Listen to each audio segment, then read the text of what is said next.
ಚನ್ನಪಟ್ಟಣ ಉಪಚುನಾವಣೆಯ ಪ್ರಯುಕ್ತ ಭಾಳ ಬಿರುಸಿನ ಪ್ರಚಾರ ನಡೀತಾ ಇದೆ. ನಮ್ಮ ಗ್ಯಾರಂಟಿ ಯೋಜನೆಗಳ ಜಯನಗರ ಅಧ್ಯಕ್ಷರಾದಂಥ ನಾಗರಾಜರವರು ಮತ್ತು ಪ್ರಮೋದ್ ಇಲ್ಲಿ ಈ ಪಂಚಾಯಿತಿಯ ಉಸ್ತುವಾರಿ ತಗೊಂಡು ಮನೆ ಮನೆಗೆ ಗ್ಯಾರಂಟಿ ಸ್ಕೀಮನ್ನು ತಿಳಿಸ್ತಾ ಅವರಿಗೆ ಕಟ್ಟಕಡೆಯ ವ್ಯಕ್ತಿಗೂ ಕೂಡ ನಮ್ಮ ಗ್ಯಾರಂಟಿ ಯೋಜನೆ ತಲುಪಬೇಕು ಅನ್ನೋ ಉದ್ದೇಶದಿಂದ ಇಲ್ಲಿ ಕೆಲಸ ಮಾಡ್ತಾಯಿದ್ದಾರೆ. ನಾನು 2 ಬಾರಿ ಇಲ್ಲಿ ಬಂದಿದ್ದೇನೆ. ಭಾಳ ಮನೆಗೆ ಹೋಗಿ ಕೆಲಸ ಮಾಡಿದಂಥ ಕೀರ್ತಿ ನಮ್ಮ ಬೆಂಗಳೂರು ನಗರ ಕಾರ್ಪೊರೇಟರ್ ಆಗಿದ್ದು ಈಗ ಗ್ಯಾರಂಟಿ ಯೋಜನೆ ಅಧ್ಯಕ್ಷರಾದಂಥ ನಾಗರಾಜ್ ಅವರ ನೇತೃತ್ವದಲ್ಲಿ ಚುನಾವಣೆ ಪ್ರಚಾರ ಚೆನ್ನಾಗಿ ನಡೀತಾ ಇದೆ. ಒಟ್ಟಿನಲ್ಲಿ ಪ್ರಮೋದ್ ಕೂಡ ಜೊತೆಯಲ್ಲಿದ್ದಾರೆ, ಪ್ರಮೋದ್ ಶ್ರೀನಿವಾಸ್ ಕೂಡ ಜೊತೆಯಲ್ಲಿದ್ದು ಮಾಡ್ತಾ ಇದ್ದಾರೆ. ಒಟ್ಟಿನಲ್ಲಿ ನಾನು ಈ ಒಂದು ಚುನಾವಣೆ ಪ್ರಚಾರವನ್ನು ಗ್ರಾಮಗಳಿಗೆ ಹೋಗಿ ನೋಡಿದಾಗ ಜನ ನಗುಮುಖದಿಂದ ಕಾಂಗ್ರೆಸ್ನವರು ಸ್ವಾಗತ ಮಾಡ್ತಾ ಇದ್ದಾರೆ. ಅದಕ್ಕೆ ಕಾರಣ ಇದೆ.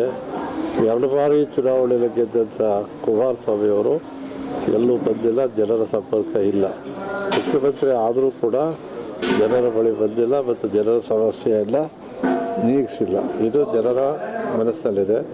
ಅದೇ ರೀತಿ ಯೋಗೇಶ್ ಅವರು ಈ ಜಿಲ್ಲೆಗೆ ಭಗೀರಥದಂತೆ ಕುಡಿಯೋ ನೀರಿನ ವ್ಯವಸ್ಥೆ ಮಾಡಿರ್ತಕ್ಕಂಥದ್ದು, ಎಲ್ಲ ವರ್ಗದ ಜನರ ಸಹಪಾಠಿಯಾಗಿರ್ತಕ್ಕಂಥದ್ದು ಮತ್ತು ಈ ಚುನಾವಣೆಯಲ್ಲಿ ಅವರಿಗೆ ಆ ಪಕ್ಷದಲ್ಲಿ ತೊಂದರೆ ಆಗಿರ್ತಕ್ಕಂಥ ಸಂದರ್ಭದಲ್ಲಿ ನಮ್ಮ ಜೊತೆಯಲ್ಲಿ ಬಂದ ಜೊತೆಗೆ ನಮಗೂ ಬಲ ಬಂದಿದೆ, ಅವ್ರಿಗೂ ಬಲ ಬಂದಿದೆ.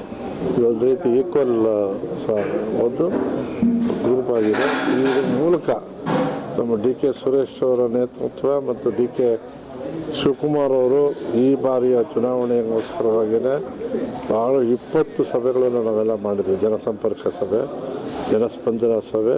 ಅಲ್ಲಿ ಜನಗಳಿಂದ ಬಂದಂಥ ಮನೆಗೆ ಅರ್ಜಿ ಕೊಟ್ಟು ಅಲ್ಲಿ ಅವರ ಸಮಸ್ಯೆಗಳನ್ನು ಅರಿತು ಸಮಸ್ಯೆ ಬಗೆಹರಿಸಿದಂಥ ಕೀರ್ತಿ ಉಪಮುಖ್ಯಮಂತ್ರಿ ಮತ್ತು ಪಕ್ಷದ ಅಧ್ಯಕ್ಷರಾದಂಥ DK ಶಿವಕುಮಾರ್ ಅವರಿಗೆ ಮತ್ತು ಈ ಜಿಲ್ಲೆಯ ಉಸ್ತುವಾರಿ ಸಚಿವರಾದಂಥ ರಾಮಲಿಂಗಾರೆಡ್ಡಿ ಅವರು, ಸೌಮ್ಯ ಸ್ವಭಾವದ ರಾಮಲಿಂಗಾರೆಡ್ಡಿ.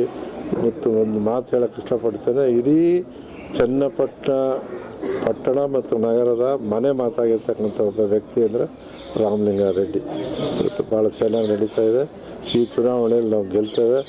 ಪೂರ್ವದಲ್ಲಿ ಸೂರ್ಯ ಹುಟ್ಟೋದೆಷ್ಟು ಸತ್ಯವೋ ಯೋಗೇಶ್ವರ್ ಗೆಲ್ಲೋದು ಅಷ್ಟೇ ಸತ್ಯ ಅಂತಕ್ಕಂಥ ಮಾತನ್ನು ಹೇಳ್ತೀನಿ. ಇದೇ ಮಾತಾಡಬೇಕು ಅಂತ ಹೇಳಿದ್ರೆ, ಕಾಂಗ್ರೆಸ್ ಸರ್ಕಾರ ಇವತ್ತಿನ ಗ್ಯಾರಂಟಿನೇ ಅಂತ ಅಲ್ಲ, ಎಂದೆಂದು ಕಾಂಗ್ರೆಸ್ ಅಧಿಕಾರಕ್ಕೆ ಬರುತ್ತೋ ಅಂದು ಜನಪರ ಕಾರ್ಯಕ್ರಮಗಳನ್ನು ಕೊಟ್ಟಿರ್ತಕ್ಕಂಥದ್ದು. ಇಂದಿರಾ ಗಾಂಧಿ ಕಾಲದ 20 ಅಂಶದ ಕಾರ್ಯಕ್ರಮದಿಂದ ಹಿಡಿದು ಮಾನ್ಯ ಸಿದ್ದರಾಮಯ್ಯನವರ 165 ಭರವಸೆಗಳನ್ನು ಭಾಗ್ಯಗಳನ್ನು ಕೊಟ್ಟಂಥ ಕೀರ್ತಿ ಕಾಂಗ್ರೆಸ್. ಒಬ್ಬೊಬ್ಬ ಮುಖ್ಯಮಂತ್ರಿಯೂ ತನ್ನದೇ ಆದಂಥ ಕೊಡುಗೆ ಕೊಟ್ಟಿದ್ದಾರೆ. ಉಳುವವರಿಗೆ ಭೂಮಿ, ಪಡಿತರ ವ್ಯವಸ್ಥೆ ಮತ್ತು ವಿಧವಾ ವೇತನ, ವೃದ್ಧಾಪ್ಯ ವೇತನ, ಮನೆ ಈ ರೀತಿ ಕೊಟ್ಟಂಥ ಕಾರ್ಯಕ್ರಮಗಳು ಇವತ್ತು ಒಂದೂ ಕಾರ್ಯಕ್ರಮ ಇಲ್ಲದಂಥ ಬಡವರ ಮನೆ ಈ ಕ್ಷೇತ್ರದಲ್ಲಿಲ್ಲ. ಒಂದಲ್ಲ ಒಂದು ಕಾರ್ಯಕ್ರಮ ಮನೆಗಳಿಗೆ ತಲುಪಿರುತ್ತೆ. ಅದರಿಂದ 5 ಗ್ಯಾರಂಟಿ ಇವತ್ತಿನ ಪರಿಸ್ಥಿತಿಗೆ ಏನು ಕಳೆದ ಚುನಾವಣೆಗೆ ಮೊದಲು ಈ ರಾಜ್ಯದಲ್ಲಿದ್ದಂಥ ಪರಿಸ್ಥಿತಿ ಬೆಲೆ ಏರಿಕೆ ಗಗನಕ್ಕೇರಿತ್ತು, ರೈತರ ಬದುಕು ಭೂಮಿಗೆ ಹೋಗಿತ್ತು.